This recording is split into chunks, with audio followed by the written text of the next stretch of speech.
അമൃത് Veni hair elixir presents daily news പ്രഭാത വാർത്തകൾ powered by Pulimoottil silks KSFE. ഈ ആണുങ്ങൾക്ക് മാത്രം എന്താ ഇത്ര അധികം നെറ്റ് കെയറിലും ഹെയർ ലോസ് ഒക്കെ ഉണ്ടാവണേ? ആണുങ്ങളുടെ ഹെയർ ലോസിന്റെ മേജർ റീസൺസ് തന്നെ ഡിഫറെന്റ് ആണ്. സ്കാൽപ്പിലുള്ള 5 ആൽഫ റിഡക്ടേസ് എന്ന എൻസൈം നിങ്ങളുടെ ഹോർമോണുമായി ചേർന്ന് ഹെയർ ഫോളിക്കിൾസിനെ ചുരുക്കുന്നു. Amrit Veni hair elixir for men use ചെയ്യൂ. പുരുഷന്മാർക്ക് വേണ്ടി ബയോടെക്നോളജി പ്രകാരം പ്രത്യേകം ഡെവലപ്പ് ചെയ്തത്. നമസ്കാരം, ഞാൻ ഡെയ്സി ബിജു. ഡെയിലി ന്യൂസിന്റെ പ്രഭാത വാർത്തകളിലേക്ക് സ്വാഗതം. ഇന്ന് ഡിസംബർ 21 ശനിയാഴ്ച. പാർലമെന്റ് സംഘർഷത്തിൽ BJP എംപിമാരെ ആക്രമിച്ചെന്ന കേസിൽ പ്രതിപക്ഷ നേതാവ് രാഹുൽ ഗാന്ധിക്കെതിരെ ചുമത്തിയത് 7 വർഷം വരെ തടവ് ശിക്ഷ കിട്ടാവുന്ന വകുപ്പുകൾ.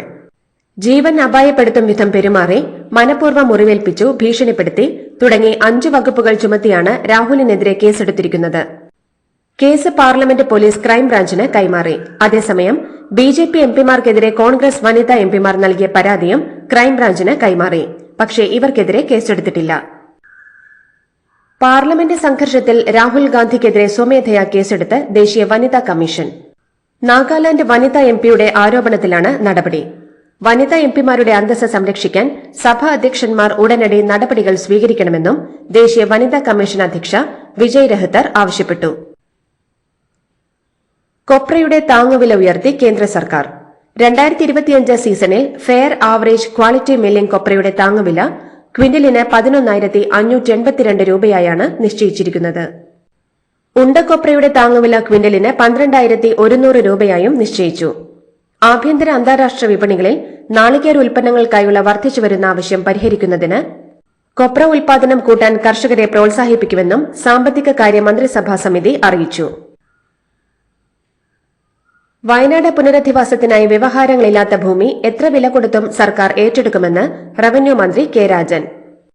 ദുരന്തം നടന്ന് 2 മാസത്തിനകം 2 എസ്റ്റേറ്റ് ഏറ്റെടുക്കാൻ നടപടികൾ ആരംഭിച്ചുവെന്നും കോടതി വിധി വന്നാൽ മണിക്കൂറുകൾക്കകം തുടർ നടപടികൾ ഉണ്ടാകുമെന്നും മന്ത്രി കെ രാജൻ പറഞ്ഞു.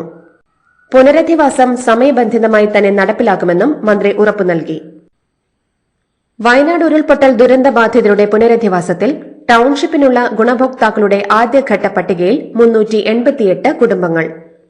ആക്ഷേപങ്ങളുള്ളവർക്ക് കരട് ലിസ്റ്റ് പ്രസിദ്ധീകരിച്ച് 15 ദിവസങ്ങൾക്കുള്ളിൽ പരാതി നൽകാം. 30 ദിവസത്തിനു ശേഷം അന്തിമ കരട് പട്ടിക പ്രസിദ്ധീകരിക്കും. വീട് ഒലിച്ചുപോയവർ, പൂർണ്ണമായും തകർന്നവർ, ഭാഗികമായും വീട് തകർന്നവർ എന്നിവരെയും മറ്റെവിടെയും വീടില്ലാത്തവരെയുമാകും 1ാം ഘട്ടത്തിൽ പുനരധിവസിപ്പിക്കുക. മേപ്പാടി പഞ്ചായത്ത് 382 കുടുംബങ്ങളുടെ പട്ടികയാണ് ആദ്യഘട്ടത്തിനായി സമർപ്പിച്ചിരുന്നത്. 29ാമത് രാജ്യാന്തര ചലച്ചിത്രമേളയ്ക്ക് തിരശീല വീണു. റിയോ ഡി ജനീറോ തെരുവിലെ 3 തലമുറകളുടെ അരക്ഷിത ജീവിതത്തിന്റെ കഥ പറഞ്ഞ പെഡ്രോ ഫ്രയറി സംവിധാനം ചെയ്ത ബ്രസീലിയൻ ചിത്രം മാലുവിന് മികച്ച സിനിമയ്ക്കുള്ള സുവർണ ചകോരം ലഭിച്ചു. മികച്ച സംവിധായകനുള്ള രജത ചകോരം ഫർഹദ് ഹഷ്മിക്ക് ലഭിച്ചു. മികച്ച നവാഗത സംവിധായകനുള്ള രജത ചകോരം ക്രിസ്റ്റബൽ ലിയോണും ജോക്വിൻ കൊസിനായിക്കുമാണ് ലഭിച്ചത്. മലയാള ചിത്രം ഫെമിനിറ്റി ഫാത്തിമ 5 പുരസ്കാരങ്ങൾ നേടി.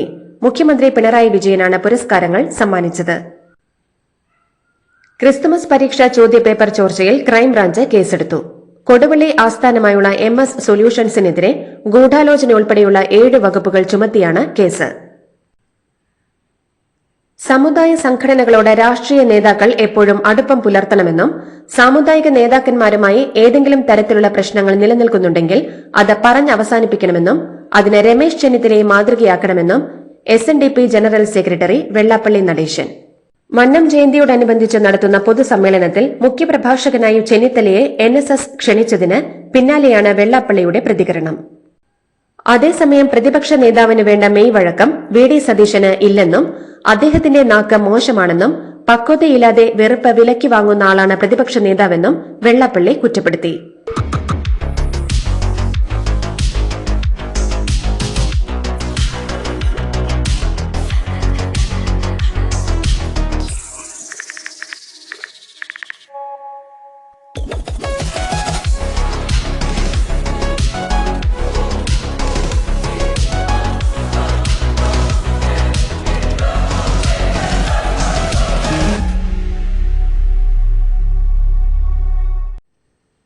സഹകരണ മേഖലയിൽ CPM നടത്തുന്ന കൊള്ളയുടെ ഒടുവിലത്തെ രക്തസാക്ഷിയാണ് കട്ടപ്പന റൂറൽ ഡെവലപ്മെന്റ് കോഓപ്പറേറ്റീവ് സൊസൈറ്റിക്ക് മുന്നിൽ ജീവനൊടുക്കിയ മുളങ്ങാശ്ശേരിയിൽ സാബുവെന്ന് പ്രതിപക്ഷ നേതാവ് വി ഡി സതീശൻ.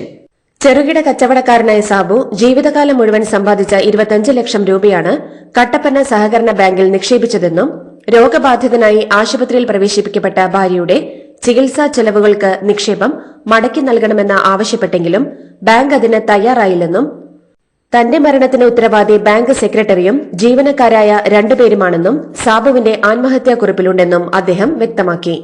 സാബുവിന്റെ മരണത്തിന് ഉത്തരവാദികളായവർക്കെതിരെ പോലീസ് കർശന നടപടികൾ സ്വീകരിക്കണമെന്ന് വി ഡി സതീശൻ ആവശ്യപ്പെട്ടു. അംബേദ്കറോടുള്ള ആദരസൂചകമായി റിപ്പബ്ലിക് ദിനം കോൺഗ്രസിന്റെ നേതൃത്വത്തിൽ കേരളത്തിൽ ബി.ആർ. അംബേദ്കർ ദിനമായി ആചരിക്കുമെന്ന് KPCC president K Sudhakaran. Republic ദിനത്തിൽ ഭരണഘടനയുടെ പ്രാധാന്യം ഉയർത്തിപ്പിടിച്ച് ജയ് ഭീം അംബേദ്കർ സമ്മേളനം സംസ്ഥാന തലത്തിൽ കോൺഗ്രസ് നടത്തുമെന്നും അദ്ദേഹം പറഞ്ഞു. അമിത്ഷായുടെ അംബേദ്കർ വിരുദ്ധ പ്രസ്താവനയ്ക്കെതിരെയും രാഹുൽ ഗാന്ധിക്കെതിരെ കള്ളക്കേസെടുത്തതിനുമെതിരെ തലശ്ശേരി ടൌണിൽ മണ്ഡലം കോൺഗ്രസ് കമ്മിറ്റി സംഘടിപ്പിച്ച പ്രതിഷേധ പ്രകടനത്തിന് നേതൃത്വം നൽകി സംസാരിക്കുകയായിരുന്നു അദ്ദേഹം. വയനാട്ടിൽ മത്സരിക്കാൻ തെരഞ്ഞെടുപ്പ് കമ്മീഷന് മുന്നിൽ തെറ്റായ ആസ്തി വിവരങ്ങൾ നൽകിയെന്നാരോപിച്ച് വയനാട് എംപി പ്രിയങ്ക ഗാന്ധിക്കെതിരെ ഹൈക്കോടതിയിൽ ഹർജി. വയനാട്ടിൽ പ്രിയങ്ക ഗാന്ധിയോട് മത്സരിച്ച ബിജെപി സ്ഥാനാർത്ഥിയായിരുന്ന നവ്യ ഹരിദാസാണ് ഹർജി നൽകിയത്. സ്ഥാനാർത്ഥിയുടെയും കുടുംബാംഗങ്ങളുടെയും സ്വത്ത് വിവരങ്ങൾ മറച്ചുവെച്ചുവെന്ന് ഹർജിയിൽ ആരോപിക്കുന്നു. ഡിസി ബുക്സ് ഉടമ രവി ഡിസി AKG സെന്ററിലെത്തി CPM സംസ്ഥാന സെക്രട്ടറിയുമായി കൂടിക്കാഴ്ച നടത്തി. ലിറ്ററേച്ചർ ഫെസ്റ്റിവലിന് ക്ഷണിക്കാനാണ് സന്ദർശനമെന്നാണ് ഡിസി ബുക്സിന്റെ വിശദീകരണം. EP ജയരാജന്റെ ആത്മകഥാ വിവാദത്തിൽ കേസും അന്വേഷണവും നടക്കുന്നതിനിടെയാണ് കൂടിക്കാഴ്ച. അതേസമയം മാധ്യമങ്ങളോട് സംസാരിക്കാൻ രവി ഡിസി തയ്യാറായില്ല. ഗുരുവായൂർ ക്ഷേത്രനടയിൽ വിവാഹം രജിസ്റ്റർ ചെയ്യുന്നതിനായി നഗരസഭ ആരംഭിച്ച രജിസ്ട്രേഷൻ കൌണ്ടർ മന്ത്രി MB രാജേഷ് ഉദ്ഘാടനം ചെയ്തു.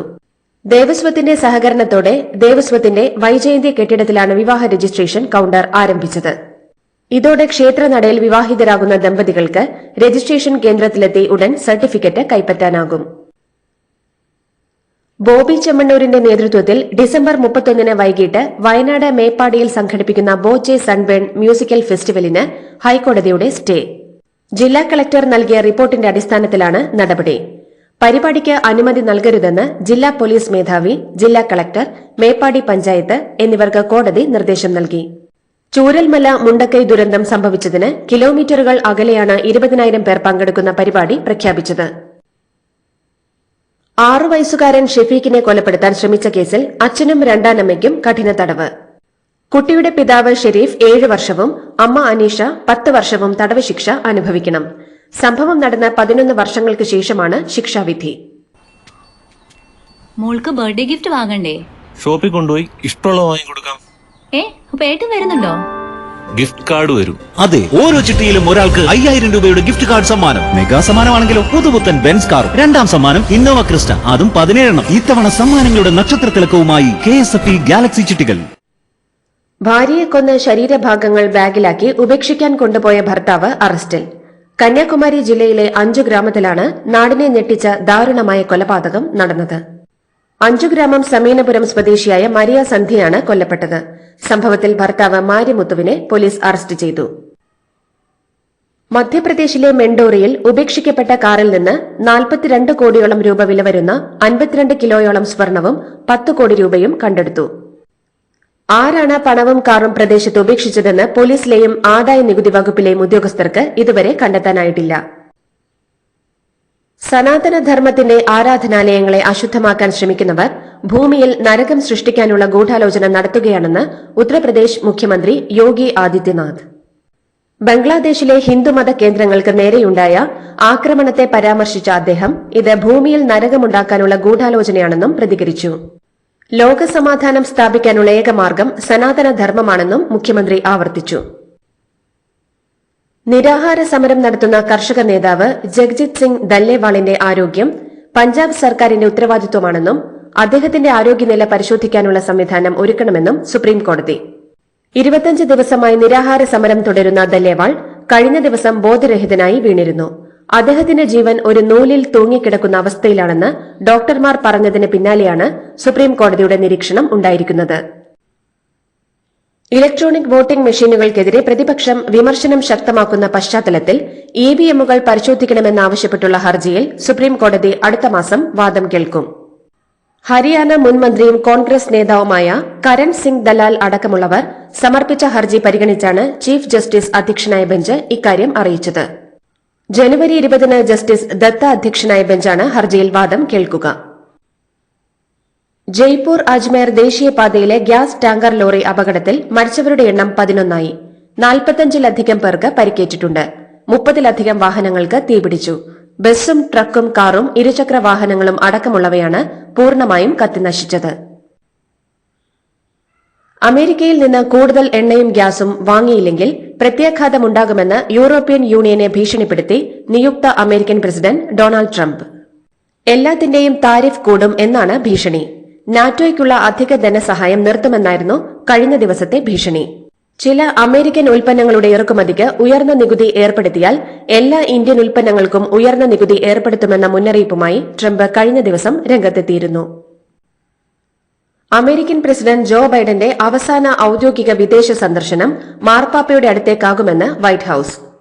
ഡൊണാൾഡ് ട്രംപിന് അധികാരം കൈമാറുന്നതിന് മുന്നോടിയായി ജനുവരിയിൽ വത്തിക്കാനിലെത്തി ഫ്രാൻസിസ് മാർപ്പാപ്പയുമായി കൂടിക്കാഴ്ച നടത്താനാണ് ബൈഡന്റെ തീരുമാനമെന്ന് വൈറ്റ് ഹൌസ് വ്യക്തമാക്കി. ജർമ്മനിയിൽ ആൾക്കൂട്ടത്തിനിടയിലേക്ക് കാർ പാഞ്ഞുകയറി 2 പേർ മരിച്ചു. 80ഓളം പേർക്ക് പരിക്കേറ്റു. ഇവരിൽ 15ഓളം പേരുടെ നില ഗുരുതരമാണ്. ആൾക്കൂട്ടത്തിലേക്ക് പാഞ്ഞുകയറിയ കാർ ആളുകളെ ഇടിച്ചിട്ട് 400 മീറ്ററോളം മുന്നോട്ട് നീങ്ങിയെന്നാണ് വിവരം. കാർ ഓടിച്ചിരുന്ന 50 വയസ്സുകാരനായ സൌദി സ്വദേശിയായ 2006 മുതൽ ജർമ്മനിയിൽ ഡോക്ടറായി പ്രവർത്തിക്കുന്നയാളെ പോലീസ് കസ്റ്റഡിയിലെടുത്തു. ഈസ്റ്റേൺ ജർമ്മനിയിലെ മാഗ്ഡെബർഗ് നഗരത്തിലുള്ള ക്രിസ്മസ് മാർക്കറ്റിലായിരുന്നു സംഭവം. ഭീകരാക്രമണമാണോ എന്ന് സംശയിക്കുന്നതായി പ്രാദേശിക സർക്കാർ വക്താവ് പറഞ്ഞു. ഇതോടുകൂടി ഡെയിലി ന്യൂസിന്റെ ഇന്നത്തെ പ്രഭാത വാർത്തകൾ സമാപിക്കുന്നു. ഡെയിലി ന്യൂസിന് വേണ്ടി വാർത്തകൾ വായിച്ചത് ഡെയ്സി ബിജു. ഡെയിലി ന്യൂസ് ലൈവ്.in വാർത്തകൾ വിരൽ തുമ്പിൽ.